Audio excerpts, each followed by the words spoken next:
Halo guys, welcome back to my channel Yogi Mondo. Pastikan sebelum kalian nonton video ini kalian sudah like, comment, dan juga subscribe.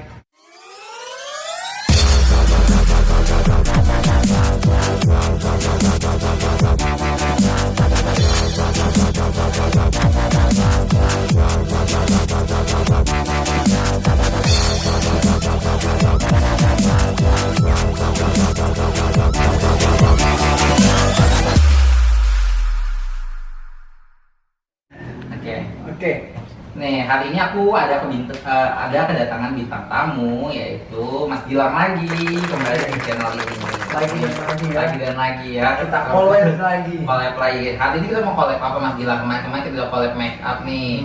Sekarang pasti nggak mungkin make up lagi dong. Pasti ada hal-hal baru yang akan kita tampilin ke teman-teman yang nonton ini. Ya, yang jelas ini bukan tentang dandan lagi, cara merubah muka lagi, tapi kita bakalan collab tentang gimana sih cara merubah pandangan masyarakat tentang rumah sakit di Indonesia. Apa nih yang mau kita bahas? Oke, sebenarnya kayak gini sih, ini kita nggak ada, apa ya, saya juga nggak ada topik sebenarnya ya, jadi cuman pengen mempertanyakan aja gitu kan. Kebetulan kan deket nih kita kan, ibaratnya ya satu partner dalam per-YouTuber gitu. Tapi di sini cukup geram juga Gilang sebagai masyarakat lihat kok informasi-informasi yang nyebar di Indonesia mengenai tentang rumah sakit yang mengcovidkan pasien untuk memperkaya dokter. Sebagai dokter sendiri gimana dong? Ya, udah lihat reaksi aku pun ngakak dengan hal itu ya. Menurut aku itu konyol banget pastinya gitu. Karena mengcovidkan pasien, kalian semua yang udah ngikutin channel ini tentu kalian udah nonton video aku yang sebelumnya, COVID sama dengan bisnis. Di sini aku udah bahas tentang rumah sakit itu tidak pernah mengcovidkan pasien gitu ya. Kalau pemakaman secara COVID itu belum tentu pasien memang COVID. Nah, yang membuat aku juga, maksudnya yang lagi ini ya, yang lagi hits berita beredar ini tentang kepala staf presiden kita, Pak Muldoko kan. Oh iya. Nah, justru dia yang bikin kita geram gitu ya. Nah, dan saya nih sebagai masyarakat awam pun jadi kok tergiring opini dia gitu loh. Maksudnya apa emang benar atau gimana sih, konfirmasi apakah sejak COVID ini pendapatan dokter semakin melonjak atau gimana? Oke, sebelum kalian dengar penjelasannya, kalian simak dulu berita ini ya.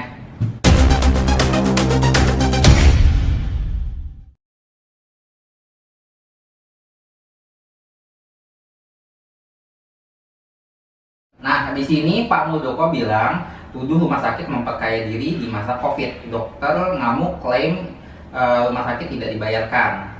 Nah, sebenarnya apa sih yang Pak Muldoko ini bilang di berita ini? Katanya rumah sakit itu ada yang mengcovidkan pasien. Nah, beritanya itu pada pasien yang belum ada hasil swabnya, dia dimakamkan dengan prosedur COVID. Tapi begitu hasil tes keluar, itu dia ternyata negatif. Tapi kenapa kok bisa kayak gitu tuh? Ya, tentu saja. Karena ada peraturan juga nih dari Permenkes ya. Kalian simak juga di sini ada Permenkes, keputusan Menteri Kesehatan nomor HK 0107 Menkes 413/2020 tentang pedoman pencegahan dan pengendalian coronavirus disease.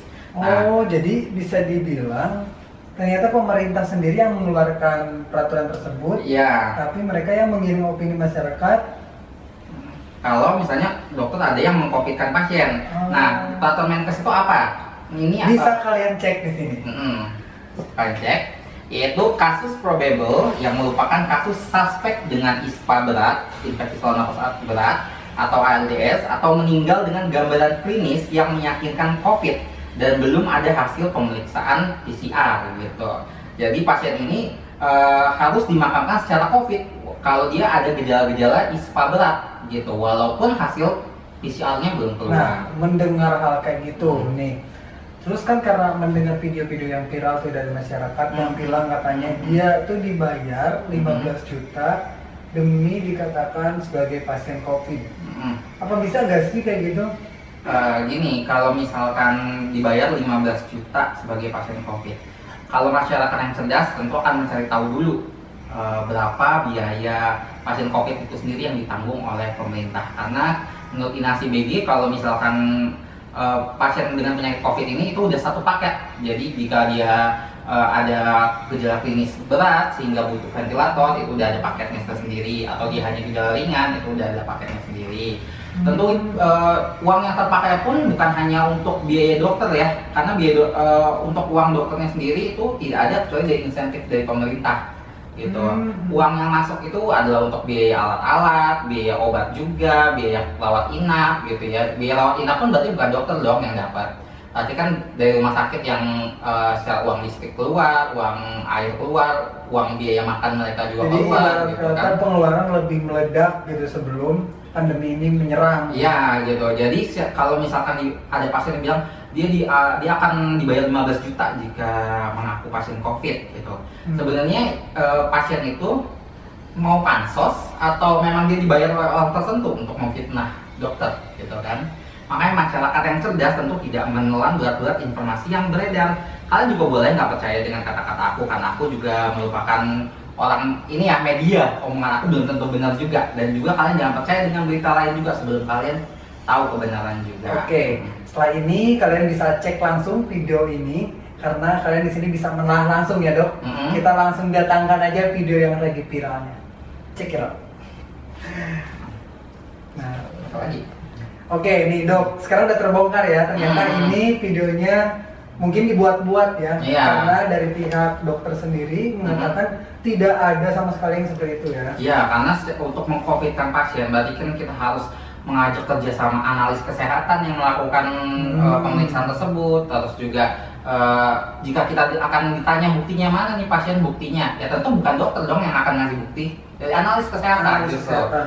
Justru kalau misalkan ada yang bilang semuanya kami hitamkan dokter, tentu salah. Dokter hanya mengirimkan hasilnya aja, hanya mengirimkan pasiennya gitu, dan yang akan melakukan pemeriksaan tentu analis juga gitu kan. Dan tentu analis juga nggak akan mau dong, maksudnya melakukan perbuatan yang tercela seperti itu ya, karena dia dapat keuntungan apa juga kalau pasien itu positif gitu kan. Dia nggak dapat apa-apa juga gitu. Toh justru mereka sekarang lagi berjuang gitu ngadepin yang kayak gini, malah dibilang ini pura-pura. Iya, tentu berjuang semua dari analis, perawat, dokter ataupun semua lingkungan rumah sakit, karena mau bagaimanapun semua akan kontak dengan pasien-pasien, dan bisa juga pasien itu kan menderita COVID gitu ya. Oke, itu mengenai tentang pasien yang sengaja dibilang kayak harus di-COVID-kan. Gimana kalau bisa kayak gini dong? Ada pasien nih lagi kondisi darurat nih. Pernah aku baca berita juga di salah satu media bahwa pasien itu mau lahiran nih, ibunya mau lahiran, tapi si ibunya itu disuruh rapi dulu karena nggak ada si alatnya. Dia ditolak lagi, terus harus dirapit lagi di rumah sakit yang sekarang dia tempatin. Jadi awalnya gini, rapid di puskesmas, kemudian pas pindah ke rumah sakit katanya meminta hasil rapidnya yang berbentuk kayak apa sih alatnya gitu. Nah pasiennya nggak ada, cuman dikasih formula aja gitu, mana dikasih kertasnya. Nah rumah sakit memaksa untuk rapid lagi di tempat rumah sakit. Nah menurut dokter apa itu akal-akalan atau gimana sih? Ya kalau aku sendiri sih aku belum ngikutin ya berita yang itu. Cuman kalau misalkan dari pihak rumah sakit sendiri tentu nggak mungkin ini dong akan meminta bukti ininya, bukti rapid kitnya gitu kan. Cukup dengan tanda tangan, stempel pun harusnya juga bisa gitu, kecuali ada problem sebelumnya gitu. Apakah pasiennya tadinya emang dia rapidnya positif makanya dia tidak mau menampilkan gitu kan. Aku juga nggak mengikuti beritanya ini juga. Karena kita nggak tahu apa yang menyebabkan rumah sakit juga menyuruh dia harus untuk rapid ulang gitu kan. Atau rapidnya pun udah kadaluarsa, mungkin udah lebih dari 2-3 bulan lalu gitu kan. Kita juga nggak tahu yang sebenarnya gitu kan. Jadi bisa diambil garis besarnya, ini mungkin tergantung dari pihak rumah sakit yang melihat isi dari keterangannya mungkin. Iya. Kalau masyarakat kita kan sedikit-sedikit lihat ada berita apa langsung viralin gitu kan, langsung percaya telan bulat-bulat gitu kan, sedangkan nggak mencari tahu dulu datanya gitu kan. Terus juga pers kita rata-rata lebih memfokuskan ke masyarakatnya, lebih akan mewawancarai masyarakatnya seperti apa, padahal masyarakat sendiri pun nggak ngerti prosedurnya. Sedang kenapa pers nggak nanya ke rumah sakit kenapa melakukan hal seperti itu gitu kan. Sedangkan kalau masyarakat ya akan disuruh ngelakuin ini karena mereka nggak tahu. Ya, saya nggak tahu nih harus ngelakuin tindakan ini gitu kan. Harusnya Dan kalau saya lihat pun gini loh dok, karena kurangnya mungkin apa sih pendidikan kesehatan. Kan seperti dalam definisi nih kayak gini, COVID ini gejalanya itu bukan ISPA aja kan dok ya, bisa terjadi dari ke jantung bisa, ini terus ke penyakit-penyakit atau sistem-sistem yang lainnya bisa. Nah terkadang masyarakat, nih ada satu cerita juga nih dok, masyarakat mendeskripsikan suatu penyakitnya itu secara sendiri gitu dok. Ya. Jadi gini, ayahnya ini bilang aja si X ya, si X-nya itu punya ayah mengidap stroke gitu selama 2 tahun. Kemudian entah itu karena apa dia kena virus corona, ya akhirnya dia dibawa ke rumah sakit dan meninggal dunia. Nah, dan meninggal dunia. Oke, cut. Oke, dan akhirnya dia dibawa ke rumah sakit karena ingin melakukan pengobatan gitu kan. Nah, rumah sakit pas melakukan tes ternyata positif dong gitu. Nah pas positif di situ pasien tidak menerima karena setahu dia pasien ini tuh mengidapnya itu stroke katanya, bukan ISPA. Padahal di lain hal dia tuh nggak stroke aja, dia tuh ada diarenya gitu loh. Ternyata mungkin kurangnya apa sih kayak pendidikan mungkin ya, pendidikan kesehatan ke masyarakat mengenai bahwa COVID itu kayak gini loh tanda-tandanya gitu, bukan tentang hal-hal kayak berbau pernapasannya kayak gini, ini kayak gini, enggak mungkin ya. Oke, kalau misalkan itu sendiri ya, pendidikan kesehatan sebenarnya penting gitu ya. Yang tapi belum tentu orang-orang terdidik pun akan menerima dirinya COVID gitu ya. Paling penting sebenarnya kelapangan hati kita sendiri menerima kenyataan kalau misalnya tertular penyakit tertentu gitu ya. Jadi nggak berusaha deny kalau misalkan dia kena penyakit ini gitu. Kalau misalkan nih contoh ada pasien juga dia kecelakaan, kena trauma gegar otak gitu ya sampai koma, di rapid test misalkan, terus hasilnya reaktif, lalu di swab gitu kan, dan ternyata hasilnya positif, tapi dia akhirnya meninggal karena gegar otaknya itu, kira-kira pemakamannya harusnya gimana? Biasa atau secara COVID nih menurut Mas Kilo sendiri? Kalau menurut aku sendiri sepertinya ya, karena kita tuh tujuan pertama ini mencegah pertumbuhannya angka kematian karena COVID, ya mau tidak mau apapun yang mungkin pasiennya ketika masuk rumah sakit, ya pasti dia sudah berkesinambungan dengan pasien corona, ternyata berkesinambungan dengan virus, ya otomatis dia harus dikuburkan secara protokol COVID. Iya, apalagi kalau memang dari hasil rapid dan swabnya dia sudah positif gitu kan, walaupun dia memang sebelumnya karena kecelakaan dia koma karena kecelakaan gitu, tapi kan bukan berarti dia tidak membawa virus itu. Juga kalau misalkan dia dimakamkan oleh orang-orang, tentu bisa terjadi penyebaran juga kalau dia tidak dimakamkan secara COVID, padahal swabnya positif. Iya, kan lucu juga misalnya kayak gini, karena kita nggak tahu hasilnya positif atau enggak, tiba-tiba pasien meninggal terus dikuburkan seperti biasa, pas hasilnya keluar ternyata positif, masa iya pasien digali lagi terus kita kuburkan secara COVID? Nah, seperti itu memang. Itu kan logikanya ya.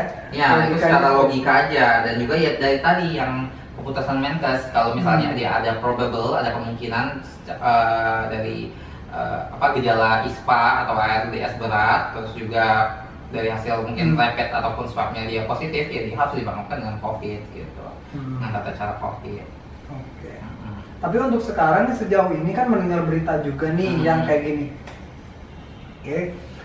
Nah, di sini udah dijelaskan ya dok, ternyata katanya gitu, rapid itu sekarang sudah tidak efektif. Kenapa tuh dok?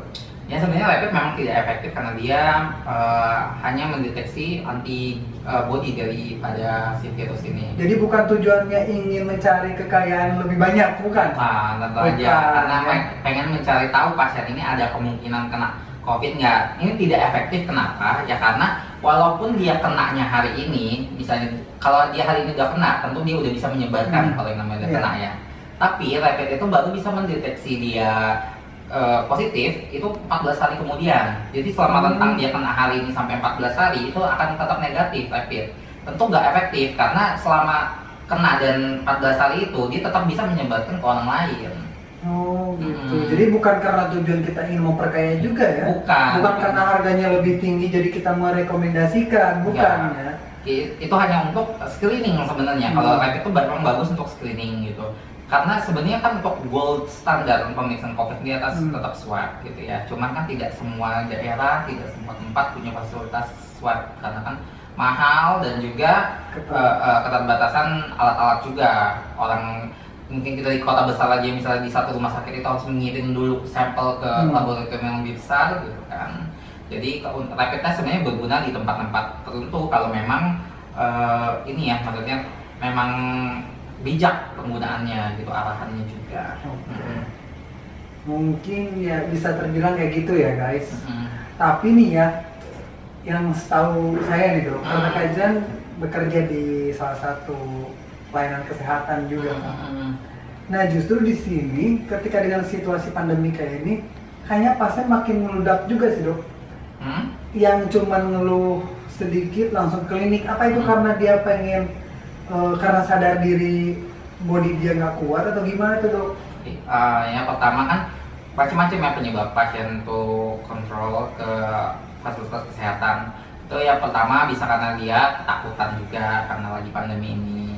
Kedua ya mungkin dia butuh surat sakit karena kantornya mungkin tidak mau menerima karyawan yang ada gejala batuk pilek dan demam-demamnya gitu kan.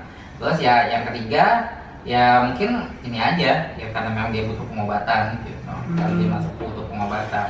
Tapi kalau menurut dokter efektif gak sih kalau misalkan dia punya misalnya kayak gini, lo lagi lemas terus kadang lo nggak fit, lo datang ke klinik nyamperin virus gitu ibaratnya, terus lo berobat, tahu-tahu dari klinik bawa virus ke rumah, gimana tuh dok? Jadi sebaiknya buat pasien, buat masyarakat yang sakitnya cuman gitu-gitu aja, apakah harus ke klinik atau gimana tuh? Nah, itu bagusnya sih kalau misalnya lagi musim pandemi ini, jika memang tidak memiliki sakit yang berat dan masih bisa diobatin dengan obat-obat yang bisa dibeli di tempat obat terdekat, ya itu sebaiknya diobati dulu di rumah gitu. Misalnya hanya demam ya, tentu masyarakat udah tahu dong obat demam apa gitu kan. Obat pilek juga pasti masyarakat juga udah tahu. Obat batuk banyak banget, bahkan di swalayan udah punya semua gitu kan. Ya boleh pakai itu dulu kalau memang gejalanya hanya seperti itu dan gejala ringan. Cuman ya kalau jika tidak ada kesembuhan lebih dari 3 hari ataupun gejala semakin memberat ya boleh diperiksain. Nah kadang-kadang juga ini pasien-pasien juga ini ya aku mau bahas juga sedikit karena pasien kan misalnya kerja di salah satu perusahaan gitu ya. Nah dia ini lagi sakit gitu kan. Terus dia tuh akan datang konsul gitu ke kita. Saya mau misalnya mau di swab besok gitu kan. Nah, tapi saya lagi batuk pilek nih. Apakah nanti saya bakal positif karena imun tubuh saya ini lagi nggak kuat gitu kan. Ya kan makanya pasien kadang-kadang konsul begitu datang sengaja pengen tahu kalau misalnya di swab dengan batuk pilek apakah positif corona gitu kan. Ya itu tentu enggak, karena kan kalau dari hasil swab itu benar-benar diambil sampel dari tenggorokannya juga gitu ya. Jadi jika memang ada virus corona ya akan terdetek. Jika penyebab batuk pileknya bukan virus corona tentu ya nggak akan ada positif untuk di hasil swabnya. Ya contohnya kan ada orang yang rentan dia pilek terus karena terkena dingin. Iya kan? Alergi gitu ya. Kata dia gini, dia mau swab tapi pas ruangan swabnya kena AC, otomatis dia pilek. Masa iya dia mau balik lagi gitu kan, beda virus mungkin. Iya, karena itu ya beda virus, tentu nggak akan kedetek, bukan corona yang dimaksud, tentu nggak akan masuk ke dalam positif. Dan ternyata dia cuma alergi. Alergi ternyata. Gitu. Oke. Jadi sebenarnya yang membuat Indonesia itu angka corona tinggi itu apa sih dok? Angka corona tinggi ya pertama sulit ya, karena masyarakat kita masih banyak yang membandel juga gitu. Membandel dalam arti ya kumpul-kumpul di jalanan, hangout gitu. Terus juga ngomongin diri sendiri. Ngomongin diri. Nah, terusin aja udah panjangnya. Terus hangout. Terus juga tapi ya sulit juga kalau mau menyalahkan orang-orang yang memang keluar untuk bekerja gitu. Iya. Karena kan memang orang ya perlu bekerja, perlu dapat uang juga dari gajinya gitu. Tentu dia nggak bisa full di dalam rumah aja gitu. Iya, betul. Yang sulitnya itu yaitu kesalahan sebenarnya mungkin dari pemerintahan sendiri ya. Misalkan udah lagi pandemi gini, tentu kan emang harus ini ya, maksudnya public transportation harusnya lebih banyak gitu harusnya. Iya, harusnya. Cuman ini memang dibatasi gitu. Misalkan contoh busway hanya menerima 30 orang di dalam satu busway. Cuman ya orang-orang yang mau nunggu kerja tentu antri di haltenya gitu kan banyak juga. Sedangkan kalau yang efektif itu ya tentu kalau misalkan emang sedikit kapasitas busway itu ya busway armada ditambah dong biar nggak jadi Iya penumpukan sih, benar. gitu kan. Terus habis itu juga setiap dia nyampe stasiun terakhir itu harus dilakukan disinfektan secara berkala juga. Hmm. Berarti ini kan menyinggung kayak perilaku masyarakat juga ya. Iya. Berarti bisa dibilang PSBB sekarang nggak efektif mungkin ya? Sebenarnya ya PSBB nggak efektif. Aku lihat ya kita masih macet, jalanan pun masih macet, tempat-tempat makan pun masih ramai juga, tempat nongkrong juga masih ramai gitu kan.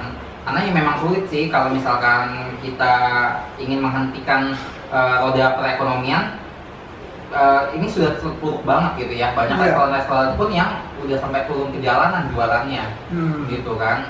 Kita mau PSBB ini orang nggak boleh makan di tempat udah enak, jadi mereka mutusin mending makan di rumah aja, ngapain ke restoran kalau nggak bisa makan di sana gitu kan. Ya akhirnya yang mungkin pemerintah harus memilih antara mengorbankan ekonomi atau mengorbankan kesehatan gitu. Ya sampai saat ini ya mungkin kesehatan masih terus dikorbankan gitu ya, sehingga angka kasusnya tetap naik gitu. Iya. Harusnya mungkin ada jalan keluar antara ekonomi dan kesehatan menjadi utama gitu ya. Harus ada jalan keluar dari situ sebenarnya.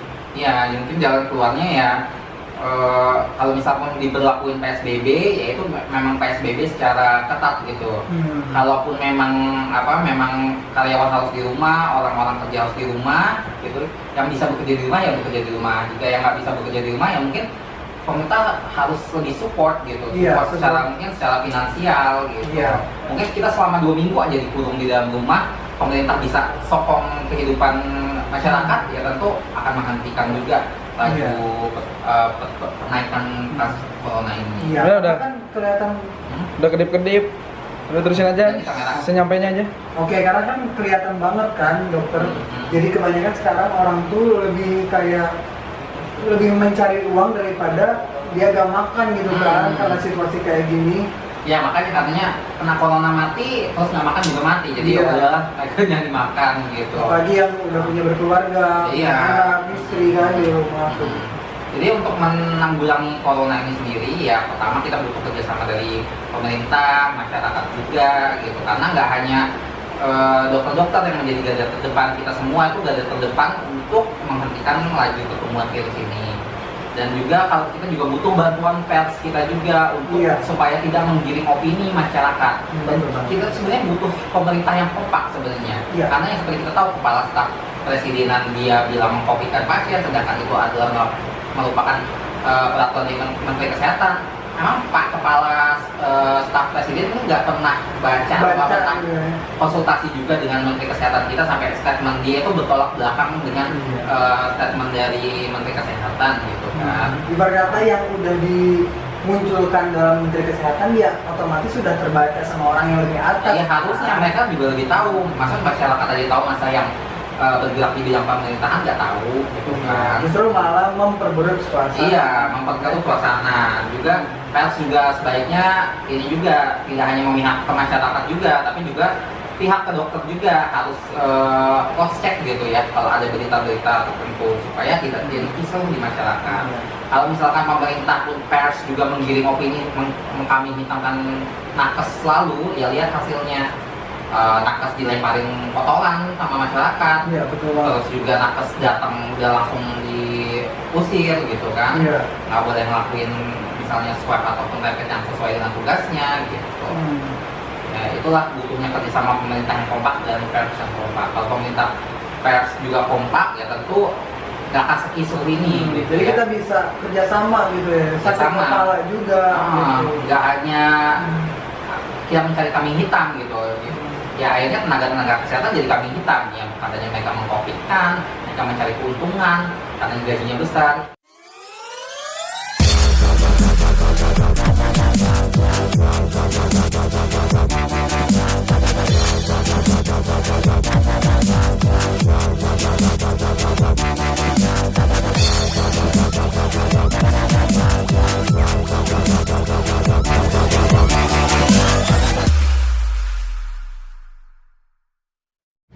Halo guys, welcome back to my channel Jogi Mondo. Pastikan sebelum kalian nonton video ini kalian sudah like, comment, dan juga subscribe.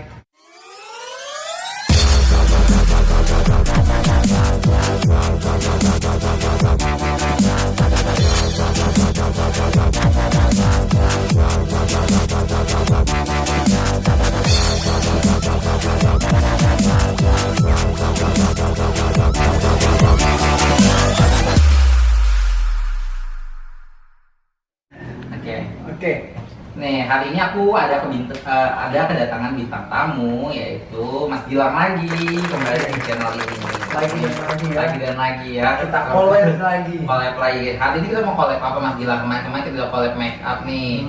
Sekarang pasti nggak mungkin make up lagi dong. Pasti ada hal-hal baru yang akan kita tampilin ke teman-teman yang nonton ini.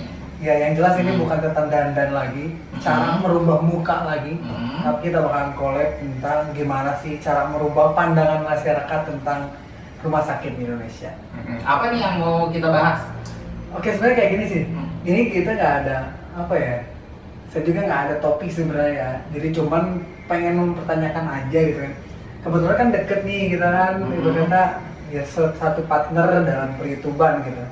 Tapi di sini cukup geram juga Gilang sebagai masyarakat lihat kok informasi-informasi yang nyebar di Indonesia mengenai tentang rumah sakit yang mengcovidkan pasien untuk memperkaya dokter. Sebagai dokter sendiri gimana dong? Ya, udah lihat reaksi aku pun ngakak dengan hal itu ya. Menurut aku itu konyol banget pastinya gitu. Karena mengcovidkan, mungkin kalian semua yang udah ngikutin channel ini tentu kalian udah nonton video aku yang sebelumnya, COVID sama dengan bisnis. Di sini aku udah bahas tentang rumah sakit itu tidak pernah mengcovidkan pasien gitu ya. Kalau pemakaman secara COVID itu belum tentu pasien memang COVID. Nah, yang membuat aku juga, maksudnya yang lagi ini ya, yang lagi hits berita beredar ini tentang kepala staf presiden kita, Pak Muldoko kan. Oh iya. Nah, justru dia yang bikin kita geram gitu ya. Nah, dan saya nih sebagai masyarakat awam pun jadi kok tergiring opini dia gitu loh. Maksudnya apa emang benar tuh gimana sih, konfirmasi apakah sejak COVID ini pendapatan dokter semakin melonjak atau gimana? Oke, sebelum kalian dengar penjelasannya, kalian simak dulu berita ini ya.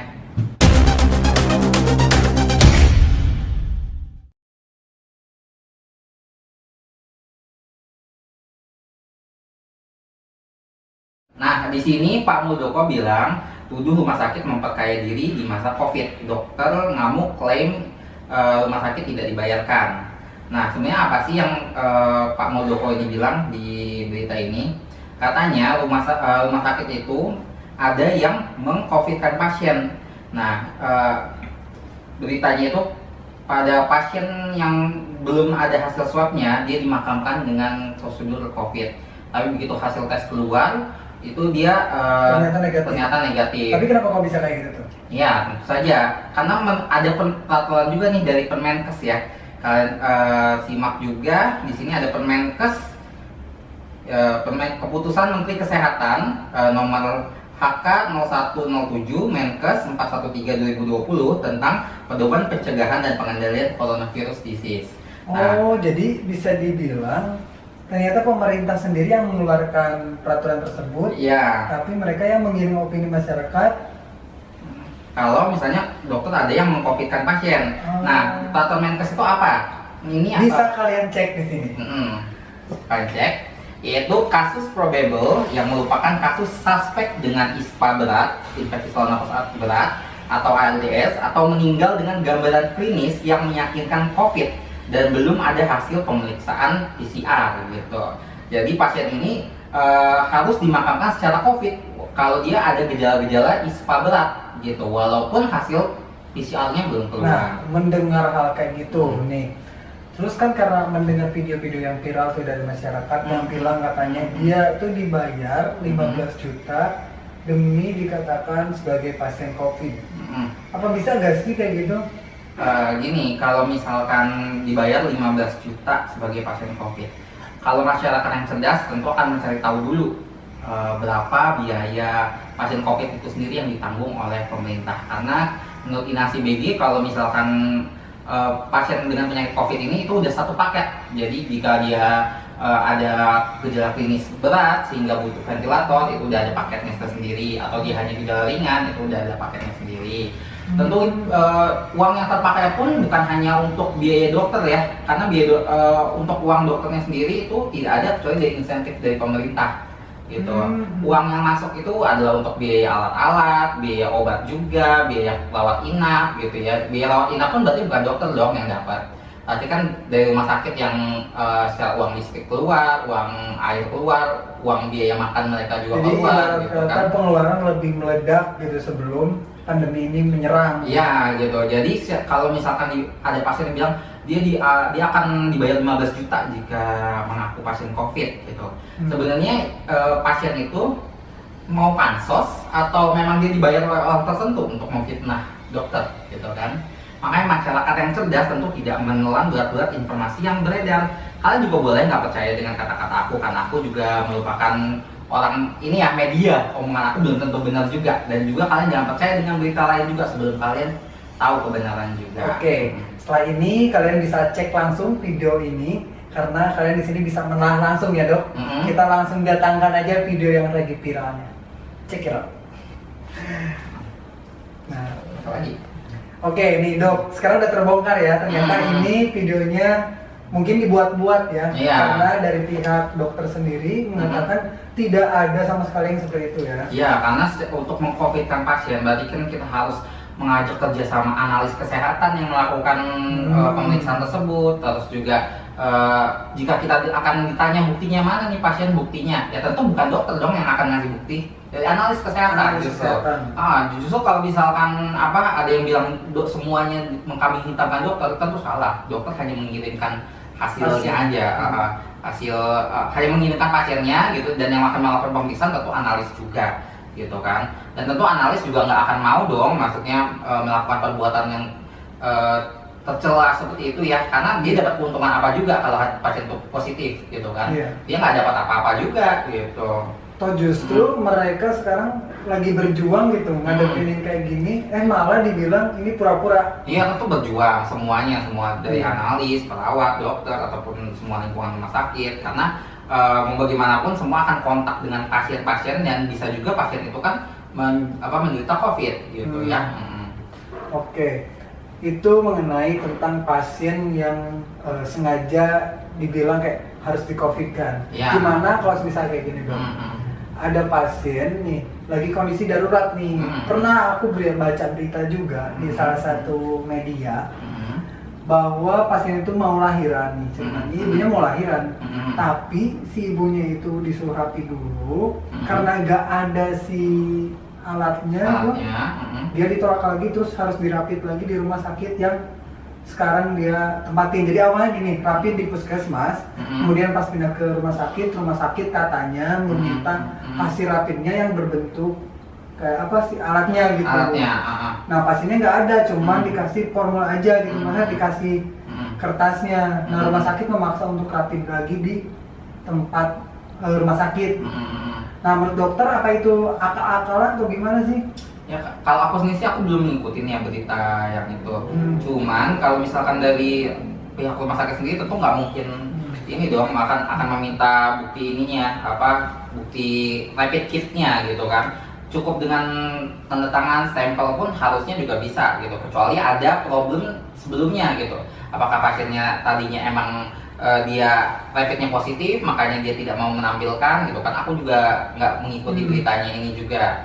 Karena kita nggak tahu apa yang menyebabkan rumah sakit juga menyuruh dia harus untuk rapid ulang gitu kan. Atau rapidnya pun udah kadaluarsa, mungkin udah lebih dari 2-3 bulan lalu gitu kan. Kita juga nggak tahu yang sebenarnya gitu kan. Jadi bisa diambil garis besarnya, ini mungkin tergantung dari pihak rumah sakit yang melihat isi dari keterangannya mungkin. Iya, kalau masyarakat kita kan sedikit-sedikit lihat ada berita apa langsung viralin gitu kan, langsung percaya telan bulat-bulat gitu kan, sedangkan nggak mencari tahu dulu datanya gitu kan. Terus juga pers kita rata-rata lebih memfokuskan ke masyarakatnya, lebih akan mewawancarai masyarakatnya seperti apa, padahal masyarakat sendiri pun nggak ngerti prosedurnya. Sedang kenapa pers nggak nanya ke rumah sakit kenapa melakukan hal seperti itu, gitu kan? Sedangkan kalau masyarakat ya akan disuruh ngelakuin ini kan mereka nggak tahu. Ya saya nggak tahu nih harus ngelakuin tindakan ini, gitu kan? Dan yang saya lihat tuh gini loh dok, karena kurangnya mungkin apa sih pendidikan kesehatan. Kan seperti dalam definisi nih kayak gini, COVID ini gejalanya itu bukan ISPA aja kan dok ya, bisa terjadi dari ke jantung bisa, ini terus ke penyakit-penyakit atau sistem-sistem yang lainnya bisa. Nah terkadang masyarakat, nih ada satu cerita juga nih dok, masyarakat mendeskripsikan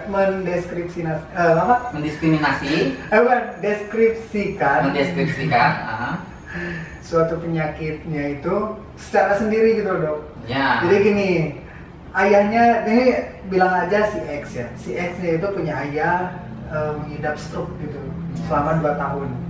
Kemudian entah itu karena apa dia kena virus corona, ya akhirnya dia dibawa ke rumah sakit dan meninggal dunia. Nah, dan meninggal dunia. Oke, Oke, dan akhirnya dia dibawa ke rumah sakit karena ingin melakukan pengobatan gitu kan. Nah, rumah sakit pas melakukan tes ternyata positif dong gitu. Nah pas positif di situ pasien tidak menerima karena setahu dia pasien ini tuh mengidapnya itu stroke katanya, bukan ISPA. Padahal di lain hal dia tuh nggak stroke aja, dia tuh ada diarenya gitu loh. Ternyata mungkin kurangnya apa sih kayak pendidikan mungkin ya, pendidikan kesehatan ke masyarakat mengenai bahwa COVID itu kayak gini loh tanda-tandanya gitu, bukan tentang hal-hal kayak berbau pernapasannya kayak gini, ini kayak gini, enggak mungkin ya. Oke, kalau misalkan itu sendiri ya, pendidikan kesehatan sebenarnya penting gitu ya. Tapi belum tentu orang-orang terdidik pun akan menerima dirinya COVID gitu ya. Paling penting sebenarnya kelapangan hati kita sendiri menerima kenyataan kalau misalnya tertular penyakit tertentu gitu ya. Jadi nggak berusaha deny kalau misalkan dia kena penyakit ini gitu. Kalau misalkan nih contoh ada pasien juga dia kecelakaan, kena trauma gegar otak gitu ya sampai koma, di rapid test misalkan, terus hasilnya reaktif, lalu di swab gitu kan, dan ternyata hasilnya positif, tapi dia akhirnya meninggal karena gegar otaknya itu, kira-kira pemakamannya harusnya gimana? Biasa atau secara COVID nih menurut Mas Dilo sendiri? Kalau menurut aku sendiri sepertinya ya, karena kita tuh tujuan pertama ini mencegah pertumbuhannya angka kematian karena COVID, ya mau tidak mau apapun yang mungkin pasiennya ketika masuk ke rumah sakit ya pasti dia sudah berkesinambungan dengan pasien corona, ternyata berkesinambungan dengan virus, ya otomatis dia harus dikuburkan secara protokol COVID.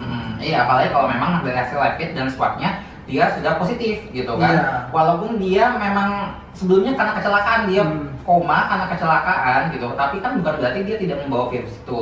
Juga kalau misalkan dia dimakamkan oleh orang-orang, tentu bisa terjadi penyebaran juga kalau dia tidak dimakamkan secara COVID padahal swabnya positif. Iya, kan lucu juga misalnya kayak gini, karena kita nggak tahu hasilnya positif atau enggak, tiba-tiba pasien meninggal terus dikuburkan seperti biasa, pas hasilnya keluar ternyata positif, masa iya pasien digali lagi terus kita kuburkan secara COVID? Nah, seperti itu memang. Itu kan logikanya ya. Ya, itu secara logika aja, dan juga ya dari tadi yang keputusan Menkes, kalau misalnya dia ada probable, ada kemungkinan dari gejala ISPA atau ARDS berat, terus juga dari hasil mungkin rapid ataupun swabnya dia positif, ya dia harus dimakamkan dengan COVID gitu, dengan tata cara COVID. Oke. Tapi untuk sekarang sejauh ini kan mendengar berita juga nih yang kayak gini. Oke. Nah, di sini udah dijelaskan ya dok, ternyata katanya gitu, rapid itu sekarang sudah tidak efektif. Kenapa tuh dok? Ya sebenarnya rapid memang tidak efektif karena dia hanya mendeteksi antibody daripada si virus ini. Jadi bukan tujuannya ingin mencari kekayaan lebih banyak, bukan? Nah, tentu aja karena pengen mencari tahu pasien ini ada kemungkinan kena COVID nggak. Ini tidak efektif, kenapa? Ya karena walaupun dia kenanya hari ini, misalnya kalau dia hari ini udah kena, tentu dia udah bisa menyebarkan kalau yang namanya udah kena ya. Tapi rapid itu baru bisa mendeteksi dia positif itu 14 hari kemudian. Jadi selama rentang dia kena hari ini sampai 14 hari itu akan tetap negatif rapid. tentu nggak efektif karena selama kena dan 14 hari itu dia tetap bisa menyebarkan ke orang lain. Oh gitu. Jadi bukan karena tujuan kita ingin memperkaya juga ya? Bukan. Bukan karena harganya lebih tinggi jadi kita merekomendasikan, bukan ya? Itu hanya untuk screening sebenarnya. Kalau rapid itu memang bagus untuk screening gitu. Karena sebenarnya kan untuk gold standar pemeriksaan COVID di atas tetap swab gitu ya. Cuman kan tidak semua daerah, tidak semua tempat punya fasilitas swab karena kan mahal dan juga keterbatasan alat-alat juga. Orang mungkin kita di kota besar aja misalnya di satu rumah sakit itu harus mengirim dulu sampel ke laboratorium yang lebih besar gitu kan. Jadi rapid test sebenarnya berguna di tempat-tempat tertentu kalau memang ini ya maksudnya memang bijak penggunaannya gitu, arahannya juga. Mungkin ya bisa terbilang kayak gitu ya guys. Tapi nih ya, yang setahu saya nih dok, karena Kajan bekerja di salah satu pelayanan kesehatan juga kan. Nah justru di sini ketika dengan situasi pandemi kayak ini, kayaknya pasien makin meludak juga sih dok. Yang cuman ngeluh sedikit langsung klinik, apa itu karena dia pengen karena sadar diri body dia nggak kuat atau gimana tuh dok? Yang pertama kan macam-macam ya penyebab pasien tuh kontrol ke fasilitas kesehatan.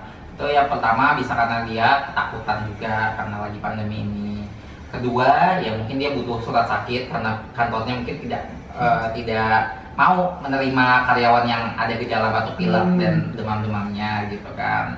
Terus ya yang ketiga ya mungkin ini aja ya karena memang dia butuh pengobatan gitu. Kalau dia masuk butuh pengobatan. Tapi kalau menurut dokter efektif gak sih kalau misalkan dia punya misalnya kayak gini, lo lagi lemas terus keadaan lo nggak fit, lo datang ke klinik nyamperin virus gitu ibaratnya, terus lo berobat, tahu-tahu dari klinik bawa virus ke rumah, gimana tuh? Jadi sebaiknya buat pasien, buat masyarakat yang sakitnya cuman gitu-gitu aja, apakah harus ke klinik atau gimana tuh? Nah, itu dia. Bagusnya sih kalau misalnya lagi musim pandemi ini, jika memang tidak memiliki sakit yang berat dan masih bisa diobatin dengan obat-obat yang bisa dibeli di tempat obat terdekat, ya itu sebaiknya diobati dulu di rumah gitu. Misalnya hanya demam ya, tentu masyarakat udah tahu dong obat demam apa gitu kan. Obat pilek juga pasti masyarakat juga udah tahu. Obat batuk banyak banget, bahkan di swalayan udah punya semua gitu kan. Ya boleh pakai itu dulu kalau memang gejalanya hanya seperti itu dan gejala ringan. Cuman ya kalau jika tidak ada kesembuhan lebih dari 3 hari ataupun gejala semakin memberat ya boleh diperiksain. Nah kadang-kadang juga ini pasien-pasien juga ini ya aku mau bahas juga sedikit karena pasien kan misalnya kerja di salah satu perusahaan gitu ya. Nah dia ini lagi sakit gitu kan. Terus dia tuh akan datang konsul gitu ke kita. Saya mau misalnya mau di swab besok gitu kan. Nah, tapi saya lagi batuk pilek nih. Apakah nanti saya bakal positif karena imun tubuh saya ini lagi nggak kuat gitu kan. Ya kan makanya pasien kadang-kadang konsul begitu datang sengaja pengen tahu kalau misalnya di swab dengan batuk pilek apakah positif corona gitu kan. Ya itu tentu enggak, karena kan kalau dari hasil swab itu benar-benar diambil sampel dari tenggorokannya juga gitu ya. Jadi jika memang ada virus corona ya akan terdetek. Jika penyebab batuk pileknya bukan virus corona tentu ya nggak akan ada positif untuk di hasil swabnya. Ya contohnya kan ada orang yang rentan dia pilek terus karena terkena dingin. Iya kan? Alergi gitu ya. Apa kata dia gini, dia mau swab tapi pas ruangan swabnya kena AC, otomatis dia pilek. Masa iya dia mau balik lagi gitu kan, beda virus mungkin. Iya, karena itu ya beda virus, tentu nggak akan kedetek, bukan corona yang dimaksud, tentu nggak akan masuk ke dalam positif. Dan ternyata dia cuma alergi. Alergi ternyata. Gitu. Oke. Jadi sebenarnya yang membuat Indonesia itu angka corona tinggi itu apa sih dok? Angka corona tinggi ya pertama sulit ya, karena masyarakat kita masih banyak yang membandel juga gitu. Membandel dalam arti ya kumpul-kumpul di jalanan, hangout gitu. Terus juga ngomongin diri sendiri. Nah terusin aja udah panjangnya. Terus hangout. Terus juga, tapi ya sulit juga kalau mau menyalahkan orang-orang yang memang keluar untuk bekerja gitu. Iya. Karena kan memang orang ya perlu bekerja, perlu dapat uang juga dari gajinya gitu. Tentu dia nggak bisa full di dalam rumah aja gitu. Iya, betul. Yang sulitnya itu yaitu kesalahan sebenarnya mungkin dari pemerintahan sendiri ya. Misalkan udah lagi pandemi gini, tentu kan emang harus ini ya, maksudnya public transportation harusnya lebih banyak gitu harusnya. Iya, harusnya. Cuman ini memang dibatasi gitu. Misalkan contoh busway hanya menerima 30 orang di dalam satu busway. Cuman ya orang-orang yang mau nunggu kerja tentu antri di haltenya gitu kan banyak juga. Sedangkan kalau yang efektif itu ya tentu kalau misalkan emang sedikit kapasitas busway itu ya busway armada ditambah dong biar nggak jadi bertumpukan. Iya sih, benar. Gitu kan. Terus habis itu juga setiap dia nyampe stasiun terakhir itu harus dilakukan disinfektan secara berkala juga. Berarti ini kan menyinggung kayak perilaku masyarakat juga ya. Iya. Berarti bisa dibilang PSBB sekarang nggak efektif mungkin ya? Sebenarnya ya PSBB nggak efektif. Aku lihat ya kita masih macet, jalanan pun masih macet, tempat-tempat makan pun masih ramai juga, tempat nongkrong juga masih ramai gitu kan. Karena ya memang sulit sih kalau misalkan kita ingin menghentikan roda perekonomian, ini sudah terpuruk banget gitu ya. Banyak restoran-restoran pun yang udah sampai turun ke jalanan jualannya gitu kan. Kita mau PSBB ini orang nggak boleh makan di tempat nggak enak, jadi mereka mutusin mending makan di rumah aja, ngapain ke restoran kalau nggak bisa makan di sana gitu kan. Ya akhirnya yang mungkin pemerintah harus memilih antara mengorbankan ekonomi atau mengorbankan kesehatan gitu. Ya sampai saat ini ya mungkin kesehatan masih terus dikorbankan gitu ya, sehingga angka kasusnya tetap naik gitu. Iya. Harusnya mungkin ada jalan keluar antara ekonomi dan kesehatan menjadi utama gitu ya. Harus ada jalan keluar dari situ sebenarnya. Ya, mungkin jalan keluarnya ya kalau misalkan diberlakuin PSBB, yaitu memang PSBB secara ketat gitu. Kalaupun memang karyawan harus di rumah, orang-orang kerja harus di rumah gitu. Yang bisa bekerja di rumah ya bekerja di rumah. Jika yang nggak bisa bekerja di rumah ya mungkin pemerintah harus lebih support gitu. Support secara finansial gitu.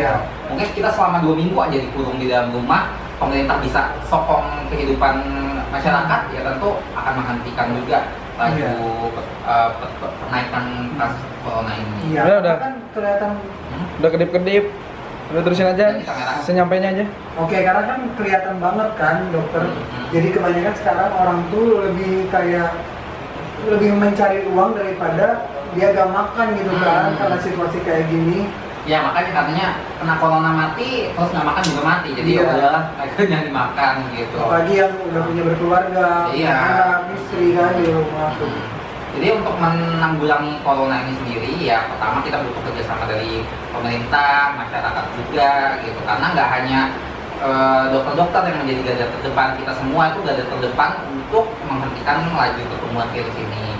Dan juga kalau kita juga butuh bantuan pers kita juga untuk supaya tidak menggiring opini masyarakat. Dan kita sebenarnya butuh pemerintah yang kompak sebenarnya. Karena yang seperti kita tahu kepala staf presidenan dia bilang mengcovidkan pasien, sedangkan itu adalah merupakan peraturan dari Menteri Kesehatan. Memang Pak Kepala Staf Presiden ini nggak pernah baca konsultasi juga dengan Menteri Kesehatan kita sampai statement dia itu bertolak belakang dengan statement dari Menteri Kesehatan gitu kan. Ibarat kata yang udah dimunculkan dalam Menteri Kesehatan ya otomatis sudah terbaca sama orang yang lebih atas. Ya harusnya mereka juga lebih tahu. Masa masyarakat aja tahu, masa yang bergerak di bidang pemerintahan nggak tahu gitu kan. Justru malah memperburuk suasana. Iya, memperkeruh suasana. Juga pers juga sebaiknya ini juga tidak hanya memihak ke masyarakat juga, tapi juga pihak ke dokter juga harus cross check gitu ya kalau ada berita-berita tertentu supaya tidak jadi kisruh di masyarakat.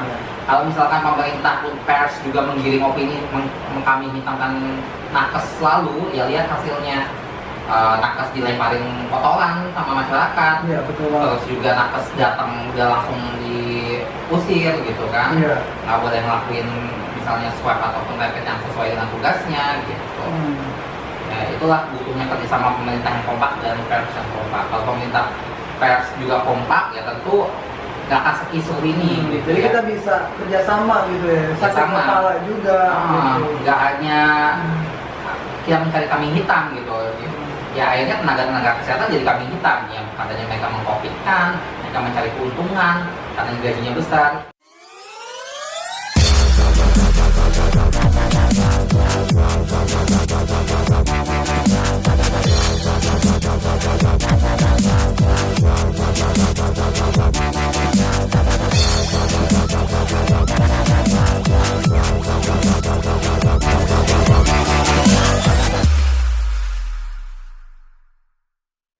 Halo guys, welcome back to my channel Jogi Mondo. Pastikan sebelum kalian nonton video ini kalian sudah like, comment, dan juga subscribe.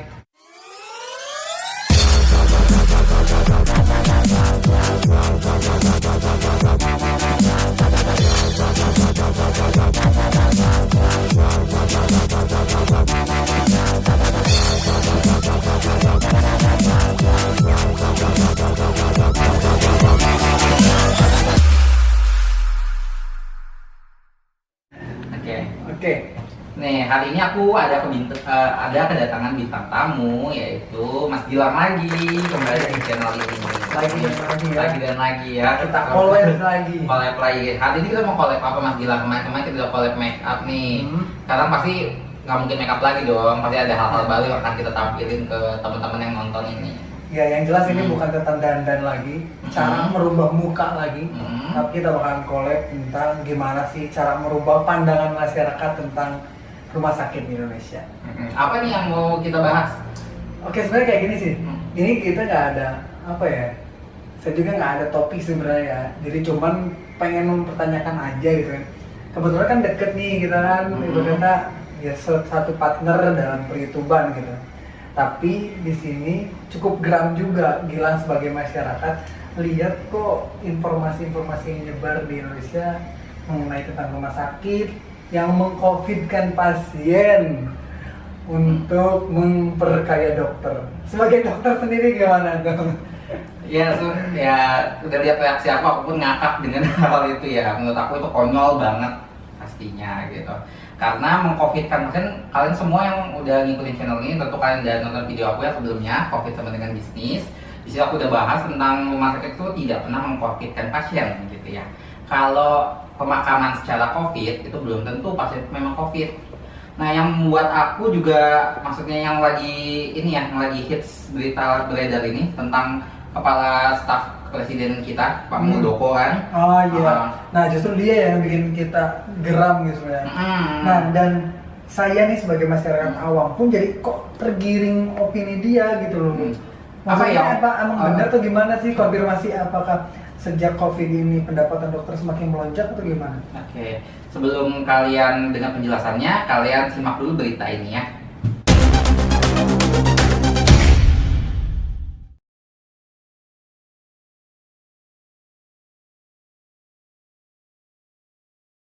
Nah, di sini Pak Muldoko bilang tuduh rumah sakit memperkaya diri di masa COVID. Dokter ngamuk klaim rumah sakit tidak dibayarkan. Nah, sebenarnya apa sih yang Pak Muldoko ini bilang di berita ini? Katanya rumah sakit itu ada yang mengcovidkan pasien. Nah, beritanya itu pada pasien yang belum ada hasil swabnya dia dimakamkan dengan prosedur COVID. Tapi begitu hasil tes keluar itu dia ternyata negatif. Tapi kenapa kok bisa kayak gitu tuh? Ya, tentu saja. Karena ada peraturan juga nih dari Permenkes ya. Kalian simak juga di sini ada Permenkes, keputusan Menteri Kesehatan nomor HK 0107 Menkes 413/2020 tentang pedoman pencegahan dan pengendalian coronavirus disease. Oh, jadi bisa dibilang ternyata pemerintah sendiri yang mengeluarkan peraturan tersebut. Ya. Tapi mereka yang mengirim opini masyarakat. Kalau misalnya dokter ada yang mengcovidkan pasien. Nah, peraturan Menkes itu apa? Ini apa? Bisa kalian cek di sini. Kalian cek, yaitu kasus probable yang merupakan kasus suspek dengan ISPA berat, infeksi saluran nafas berat, atau ALDS, atau meninggal dengan gambaran klinis yang meyakinkan COVID dan belum ada hasil pemeriksaan PCR gitu. Jadi pasien ini harus dimakamkan secara COVID kalau dia ada gejala-gejala ISPA berat gitu, walaupun hasil PCR-nya belum keluar. Nah, mendengar hal kayak gitu nih, Terus kan karena mendengar video-video yang viral tuh dari masyarakat yang bilang katanya dia tuh dibayar 15 juta demi dikatakan sebagai pasien COVID. Apa bisa gak sih kayak gitu? Gini, kalau misalkan dibayar 15 juta sebagai pasien COVID, kalau masyarakat yang cerdas tentu akan mencari tahu dulu berapa biaya pasien COVID itu sendiri yang ditanggung oleh pemerintah. Karena menurut Inasi BG, kalau misalkan pasien dengan penyakit COVID ini itu udah satu paket. Jadi jika dia ada gejala klinis berat sehingga butuh ventilator, itu udah ada paketnya tersendiri. Atau dia hanya gejala ringan, itu udah ada paketnya sendiri. Tentu uang yang terpakai pun bukan hanya untuk biaya dokter ya, karena biaya untuk uang dokternya sendiri itu tidak ada kecuali dari insentif dari pemerintah gitu. Uang yang masuk itu adalah untuk biaya alat-alat, biaya obat juga, biaya rawat inap gitu ya. Biaya rawat inap pun berarti bukan dokter dong yang dapat. Berarti kan dari rumah sakit yang secara uang listrik keluar, uang air keluar, uang biaya makan mereka juga keluar gitu kan. Pengeluaran lebih meledak gitu sebelum pandemi ini menyerang. Iya gitu. Jadi kalau misalkan ada pasien yang bilang dia akan dibayar 15 juta jika mengaku pasien COVID gitu. Sebenarnya pasien itu mau pansos atau memang dia dibayar oleh orang tertentu untuk memfitnah dokter gitu kan. Makanya masyarakat yang cerdas tentu tidak menelan berat-berat informasi yang beredar. Kalian juga boleh nggak percaya dengan kata-kata aku, karena aku juga merupakan orang ini ya, media. Omongan aku belum tentu benar juga, dan juga kalian jangan percaya dengan berita lain juga sebelum kalian tahu kebenaran juga. Oke, setelah ini kalian bisa cek langsung video ini karena kalian di sini bisa menelaah langsung ya dok. Kita langsung datangkan aja video yang lagi viralnya. Cek it out. Nah, Apa lagi? Oke, nih dok, sekarang udah terbongkar ya. Ternyata ini videonya mungkin dibuat-buat ya, karena dari pihak dokter sendiri mengatakan tidak ada sama sekali yang seperti itu ya. Iya, karena untuk meng-covidkan pasien, berarti kan kita harus mengajak kerjasama analis kesehatan yang melakukan pemeriksaan tersebut. Terus juga jika kita akan ditanya buktinya mana nih pasien buktinya, ya tentu bukan dokter dong yang akan ngasih bukti, dari analis kesehatan justru.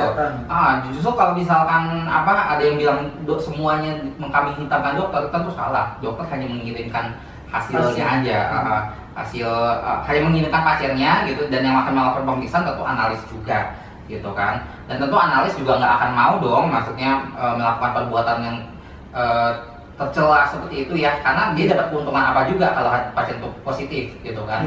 Dia nggak dapat apa-apa juga gitu. Atau justru mereka sekarang lagi berjuang gitu ngadepin yang kayak gini, malah dibilang ini pura-pura. Iya, tentu berjuang semua dari analis, perawat, dokter ataupun semua lingkungan rumah sakit, karena mau bagaimanapun semua akan kontak dengan pasien-pasien, dan bisa juga pasien itu kan menderita COVID gitu ya. Oke, itu mengenai tentang pasien yang sengaja dibilang kayak harus di-COVID-kan. Gimana kalau misalnya kayak gini dong? Ada pasien nih lagi kondisi darurat nih. Pernah aku baca berita juga di salah satu media bahwa pasien itu mau lahiran nih, ceritanya ibunya mau lahiran, tapi si ibunya itu disuruh rapi dulu karena nggak ada si alatnya. Dia ditolak lagi, terus harus dirapit lagi di rumah sakit yang sekarang dia tempatin. Jadi awalnya gini, rapid di puskesmas, kemudian pas pindah ke rumah sakit katanya meminta hasil rapidnya yang berbentuk kayak apa sih alatnya gitu. Nah pasiennya nggak ada, cuman dikasih formula aja gitu, mana dikasih kertasnya. Nah rumah sakit memaksa untuk rapid lagi di tempat rumah sakit. Nah menurut dokter apa itu akal-akalan atau gimana sih? Ya, kalau aku sendiri sih aku belum ngikutin ya berita yang itu. Cuman kalau misalkan dari pihak rumah sakit sendiri tentu nggak mungkin ini dong akan meminta bukti ininya, bukti rapid kitnya gitu kan. Cukup dengan tanda tangan, stempel pun harusnya juga bisa gitu, kecuali ada problem sebelumnya gitu. Apakah pasiennya tadinya emang dia rapidnya positif makanya dia tidak mau menampilkan gitu kan. Aku juga nggak mengikuti beritanya ini juga. Karena kita nggak tahu apa yang menyebabkan rumah sakit juga menyuruh dia harus untuk rapid ulang gitu kan. Atau rapidnya pun udah kadaluarsa, mungkin udah lebih dari 2-3 bulan lalu gitu kan. Kita juga nggak tahu yang sebenarnya gitu kan. Jadi bisa diambil garis besarnya, ini mungkin tergantung dari pihak rumah sakit yang melihat isi dari keterangannya mungkin. Iya. Kalau masyarakat kita kan sedikit-sedikit lihat ada berita apa langsung viralin gitu kan, Iya. langsung percaya telan bulat-bulat gitu kan, sedangkan nggak mencari tahu dulu datanya gitu kan. Terus juga pers kita rata-rata lebih memfokuskan ke masyarakatnya, lebih akan mewawancarai masyarakatnya seperti apa, padahal masyarakat sendiri pun nggak ngerti prosedurnya. Sedang kenapa pers nggak nanya ke rumah sakit, kenapa melakukan hal seperti itu gitu kan? Sedangkan kalau masyarakat ya akan disuruh ngelakuin ini kan mereka nggak tahu. Ya, saya nggak tahu nih harus ngelakuin tindakan ini gitu kan. Harusnya Dan yang kalau saya lihat pun gini loh dok, karena kurangnya mungkin apa sih pendidikan kesehatan. Kan seperti dalam definisi nih kayak gini, COVID ini gejalanya itu bukan ISPA aja kan dok ya, bisa terjadi dari ke jantung bisa, ini terus ke penyakit-penyakit atau sistem-sistem yang lainnya bisa. Nah terkadang masyarakat, nih ada satu cerita juga nih dok, masyarakat mendeskripsikan suatu penyakitnya itu secara sendiri gitu loh dok. Ya. Jadi gini, ayahnya ini bilang aja si X ya, si X-nya itu punya ayah mengidap stroke gitu selama 2 tahun. Kemudian entah itu karena apa dia kena virus corona, ya akhirnya dia dibawa ke rumah sakit dan meninggal dunia. Nah, dan meninggal dunia. Oke, cut.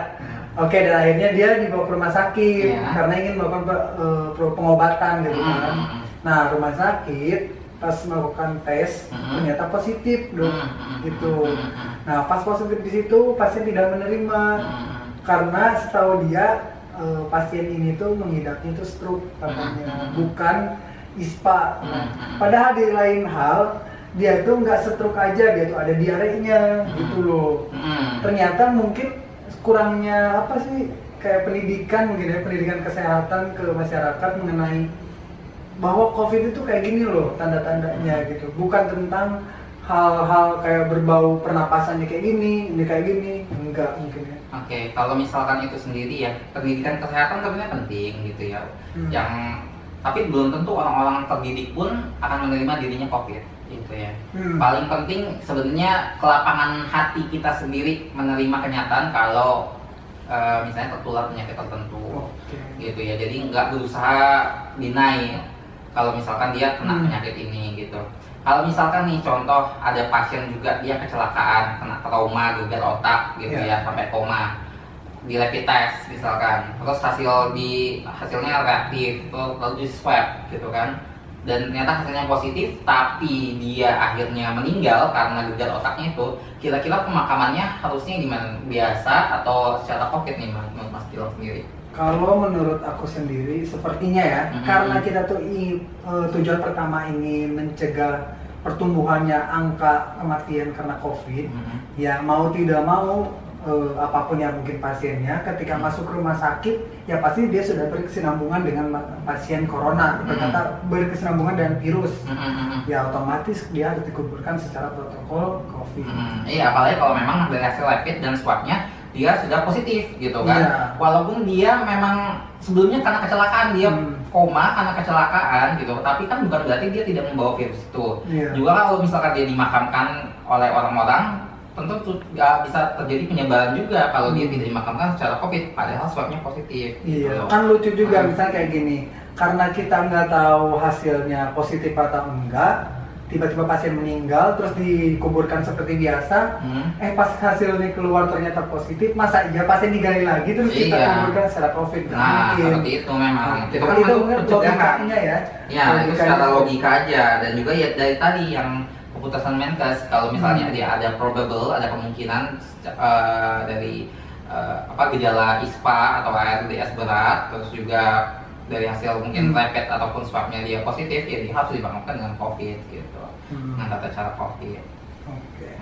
Tapi untuk sekarang sejauh ini kan mendengar berita juga nih yang kayak gini. Oke. Nah, di sini udah dijelaskan ya dok, ternyata katanya gitu, Raffi itu sekarang sudah tidak efektif. Kenapa tuh dok? Ya sebenarnya rapid memang tidak efektif karena dia hanya mendeteksi antibody daripada si virus ini. Jadi bukan tujuannya ingin mencari kekayaan lebih banyak, bukan? Nah, tentu Bukan, aja karena ya. pengen mencari tahu pasien ini ada kemungkinan kena COVID nggak. Ini tidak efektif kenapa? Ya karena walaupun dia kenanya hari ini, misalnya kalau dia hari ini udah kena, tentu dia udah bisa menyebarkan kalau yang namanya udah Iya. kena ya. Tapi rapid itu baru bisa mendeteksi dia positif itu 14 hari kemudian. Jadi selama rentang dia kena hari ini sampai 14 hari itu akan tetap negatif rapid. Tentu nggak efektif karena selama kena dan 14 hari itu dia tetap bisa menyebarkan ke orang lain. Oh gitu. Jadi bukan karena tujuan kita ingin memperkaya juga ya? Bukan. Karena harganya lebih tinggi jadi kita merekomendasikan, bukan ya? Itu hanya untuk screening sebenarnya. Kalau rapid itu memang bagus untuk screening gitu. Karena sebenarnya kan untuk gold standar pemeriksaan COVID di atas tetap swab gitu ya. Cuman kan tidak semua daerah, tidak semua tempat punya fasilitas swab karena kan mahal dan juga keterbatasan alat-alat juga. Orang mungkin kita di kota besar aja misalnya di satu rumah sakit itu harus mengirim dulu sampel ke laboratorium yang lebih besar gitu kan. Jadi rapid test sebenarnya berguna di tempat-tempat tertentu kalau memang ini ya maksudnya memang bijak penggunaannya gitu, arahannya juga. Mungkin ya bisa terbilang kayak gitu ya guys. Tapi nih ya, yang setahu saya nih dok, karena Kajan bekerja di salah satu pelayanan kesehatan juga. Nah justru di sini ketika dengan situasi pandemi kayak ini, kayaknya pasien makin meludak juga sih dok. Yang cuman ngeluh sedikit langsung klinik, apa itu karena dia pengen karena sadar diri body dia nggak kuat atau gimana tuh dok? Yang pertama kan macam-macam ya penyebab pasien tuh kontrol ke fasilitas kesehatan. Itu yang pertama bisa karena dia ketakutan juga karena lagi pandemi ini. Kedua ya mungkin dia butuh surat sakit karena kantornya mungkin tidak mau menerima karyawan yang ada gejala batuk pilek dan demam-demamnya gitu kan.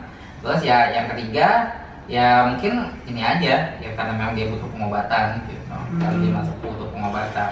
Tapi kalau menurut dokter efektif gak sih kalau misalkan dia punya misalnya kayak gini, lo lagi lemas terus kadang lo nggak fit, lo datang ke klinik nyamperin virus gitu ibaratnya, terus lo berobat, tahu-tahu dari klinik bawa virus ke rumah, gimana tuh dok? Jadi sebaiknya buat pasien, buat masyarakat yang sakitnya cuman gitu-gitu aja, apakah harus ke klinik atau gimana tuh? Nah, itu bagusnya sih kalau misalnya lagi musim pandemi ini, jika memang tidak memiliki sakit yang berat dan masih bisa diobatin dengan obat-obat yang bisa dibeli di tempat obat terdekat, ya itu sebaiknya diobati dulu di rumah gitu. Misalnya hanya demam ya, tentu masyarakat udah tahu dong obat demam apa gitu kan. Obat pilek juga pasti masyarakat juga udah tahu. Obat batuk banyak banget, bahkan di swalayan udah punya semua gitu kan. Ya boleh pakai itu dulu kalau memang gejalanya hanya seperti itu dan gejala ringan.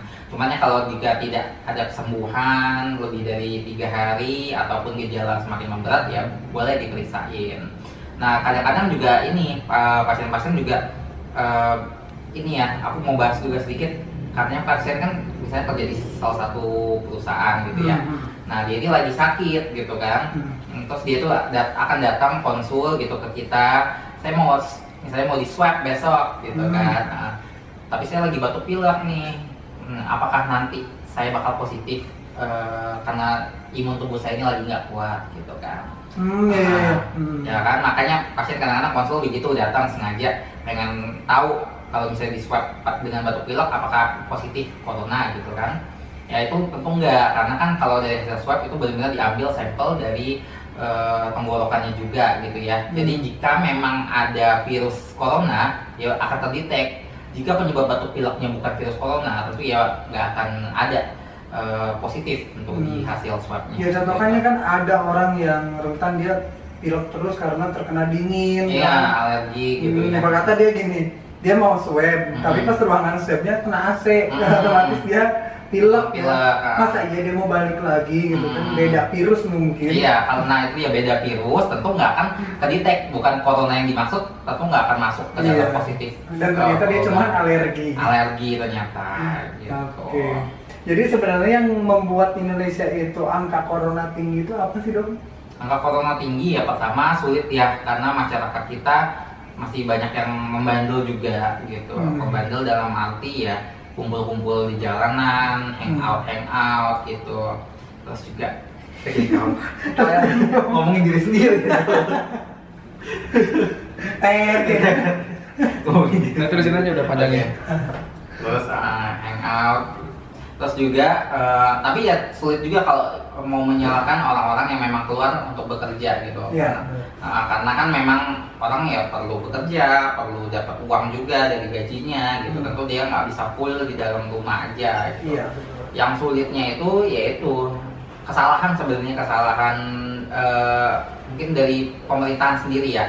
Misalkan lagi pandemi gini, tentu kan emang harus ini ya, maksudnya public transportation harusnya lebih banyak gitu harusnya. Iya, harusnya. Cuman ini memang dibatasi gitu. Misalkan contoh busway hanya menerima 30 orang di dalam satu busway. Cuman ya orang-orang yang mau nunggu kerja tentu antri di haltenya gitu kan, banyak juga. Sedangkan kalau yang efektif itu ya tentu kalau misalkan emang sedikit kapasitas busway itu ya busway armada ditambah dong biar nggak jadi Iya ketumpukan sih, benar. gitu kan. Terus habis itu juga setiap dia nyampe stasiun terakhir itu harus dilakukan disinfektan secara berkala juga. Berarti ini kan menyinggung kayak perilaku masyarakat juga ya. Iya. Berarti bisa dibilang PSBB sekarang nggak efektif mungkin ya? Sebenarnya ya PSBB nggak efektif. Aku lihat ya kita masih macet, jalanan pun masih macet, tempat-tempat makan pun masih ramai juga, tempat nongkrong juga masih ramai gitu kan. Karena ya memang sulit sih kalau misalkan kita ingin menghentikan roda perekonomian, ini sudah terpuruk banget gitu ya. Banyak restoran-restoran pun yang udah sampai turun ke jalanan jualannya gitu kan. Kita mau PSBB ini orang nggak boleh makan di tempat udah enak, jadi mereka mutusin mending makan di rumah aja, ngapain ke restoran kalau nggak bisa makan di sana gitu kan. Ya akhirnya ya mungkin pemerintah harus memilih antara mengorbankan ekonomi atau mengorbankan kesehatan gitu. Ya sampai saat ini ya mungkin kesehatan masih terus dikorbankan gitu ya, sehingga angka kasusnya tetap naik gitu. Iya. Harusnya mungkin ada jalan keluar antara ekonomi dan kesehatan menjadi utama gitu ya. Harus ada jalan keluar dari situ sebenarnya. Ya mungkin jalan keluarnya ya kalau misalkan diberlakuin PSBB, yaitu memang PSBB secara ketat gitu. Kalaupun memang karyawan harus di rumah, orang-orang kerja harus di rumah gitu. Yang bisa bekerja di rumah ya bekerja di rumah. Jika yang nggak bisa bekerja di rumah ya mungkin pemerintah harus lebih support gitu. Support secara finansial gitu. Iya. Mungkin kita selama 2 minggu aja dikurung di dalam rumah, pemerintah bisa sokong kehidupan masyarakat, ya tentu akan menghentikan juga laju kenaikan kasus corona ini. Iya, Udah. kan kelihatan. Udah kedip-kedip. Udah terusin aja. Senyampainya aja. Oke, karena kan kelihatan banget kan dokter. Jadi kebanyakan sekarang orang tuh lebih mencari uang daripada dia gak makan gitu kan, karena situasi kayak gini. Ya makanya katanya kena corona mati, terus nggak makan juga mati. Jadi ya udahlah, mereka nyari makan gitu. Apalagi yang udah punya berkeluarga, punya anak, istri kan di rumah tuh. Jadi untuk menanggulangi corona ini sendiri ya pertama kita butuh kerjasama dari pemerintah, masyarakat juga gitu. Karena nggak hanya dokter-dokter yang menjadi garda terdepan, kita semua itu garda terdepan untuk menghentikan laju pertumbuhan virus ini. Dan juga kalau kita juga butuh bantuan pers kita juga untuk supaya tidak menggiring opini masyarakat. Dan kita sebenarnya butuh pemerintah yang kompak sebenarnya. Karena yang seperti kita tahu kepala staf presidenan dia bilang mengcovidkan pasien, sedangkan itu adalah merupakan peraturan dari Menteri Kesehatan. Emang Pak Kepala Staf Presiden ini nggak pernah baca atau pernah konsultasi juga dengan Menteri Kesehatan kita sampai statement dia itu bertolak belakang dengan statement dari Menteri Kesehatan gitu kan. Ibarat kata yang udah dimunculkan dalam Menteri Kesehatan ya otomatis sudah terbaca sama orang yang lebih atas. Ya harusnya mereka juga lebih tahu. Masa masyarakat aja tahu, masa yang bergerak di bidang pemerintahan nggak tahu gitu kan. Justru malah memperburuk suasana. Iya, memperkeruh suasana. Juga pers juga sebaiknya ini juga tidak hanya memihak ke masyarakat juga, tapi juga pihak ke dokter juga harus cross check gitu ya kalau ada berita-berita tertentu supaya tidak jadi kisruh di masyarakat. Kalau misalkan pemerintah pun pers juga menggiring opini, mengkambing hitamkan nakes selalu, ya lihat hasilnya nakes dilemparin kotoran sama masyarakat. Iya, betul banget. Terus juga nakes datang udah langsung diusir gitu kan. Iya. Nggak boleh ngelakuin misalnya swab ataupun rapid yang sesuai dengan tugasnya gitu. Ya, itulah butuhnya kerjasama pemerintah yang kompak dan pers yang kompak. Kalau pemerintah pers juga kompak ya tentu nggak akan sekisur ini gitu. Jadi ya. kita bisa kerjasama gitu ya, sakit Kerjasama. kepala juga gitu. Nggak hanya kita mencari kambing hitam gitu. Ya akhirnya tenaga-tenaga kesehatan jadi kambing hitam ya, katanya mereka mengkopitkan, mereka mencari keuntungan karena gajinya besar.